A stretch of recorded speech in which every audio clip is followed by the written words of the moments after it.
Dis donc, il est super le producteur que tu m'as présenté là. Ouais, il est bien. Ouais. Il est très très bien. Je pense qu'on peut le faire. Vraiment formidable. Ouais. Ouais. En fait, il faut que je vous parle des conditions d'un challenge organisé pour tous les magasins de la marque à l'échelle de la région et qui va débuter bientôt. Bah chouette, ça faisait longtemps. En quoi ça consiste? Bah, c'est un challenge qui est organisé conjointement par la direction commerciale et par la direction des ressources humaines pour stimuler à la fois les ventes et l'esprit d'équipe. Bah, c'est bien, et ça commence quand? Le 1er novembre. Et le principe, c'est? Bah, l'accroissement du chiffre d'affaires, de la fidélisation, du cross-selling, etc., etc. Je vais vous expliquer. Mais quels sont les objectifs? Les gains, les personnes concernées? Bah, les personnes concernées sont toutes les équipes des magasins. Les employés libre-service, les managers, jusqu'au directeur des magasins compris. Sympa. Non, ça vaut un séminaire de team building. Tu m'étonnes. Non, mais c'est vrai, non, absolument, c'est vrai.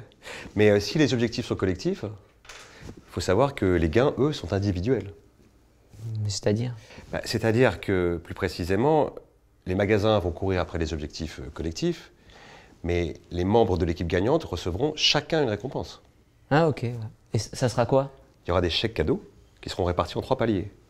Le magasin gagnant distribuera un chèque cadeau de 250 € à chacun de ses membres. Le deuxième, un chèque de 150 €. Et le troisième attribuera 50 € à chacun. On est déjà bien parti pour l'intéressement cette année. Alors si en plus on pouvait gagner ce challenge... Mais pour les objectifs, on peut en savoir plus? Oui, j'y viens.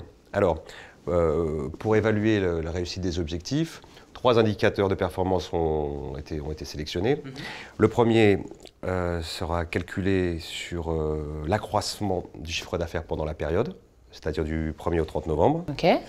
Le deuxième sera lié au nombre de cartes de fidélité ouvertes proportionnellement au nombre de tickets encaissés sur la même période. Mais c'est-à-dire? Non, bah, excuse-moi, parce que ça signifierait que suivant la taille du magasin, oui, on n'aurait pas tous la même possibilité de gagner. Les plus gros seraient favorisés. Non, parce que c'est un ratio de vente.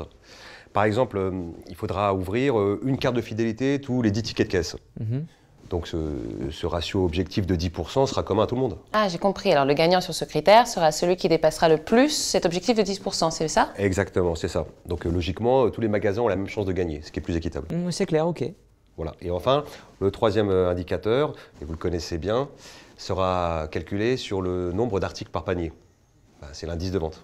Ah mais c'est super. Non, parce que ça récompense bien le travail du marchandisage du magasin, l'efficacité des mobiliers d'attente caisse, le cross-selling, comme tu le disais, l'achat d'impulsion, etc. C'est exactement ça, mon cher Rodolphe. Bah oui, parce que je trouve que ça renforce bien l'esprit d'équipe. Ça ne challenge pas les membres d'un même magasin, mais les équipes des magasins entre elles, c'est top. Je suis content que ça vous plaise. Et d'ailleurs, ça me donne une idée pour améliorer encore nos chances de gagner. On pourrait peut-être renforcer la visibilité de notre offre sur l'Angleterre. Mais tu penses à quoi? Pour ajouter près des caisses, sur le parcours client, un mobilier regroupant le thé, les confitures, les biscuits, le fromage, tous les produits d'origine anglaise que nous vendons. Bravo. Non, c'est une très bonne idée, ça. Merci.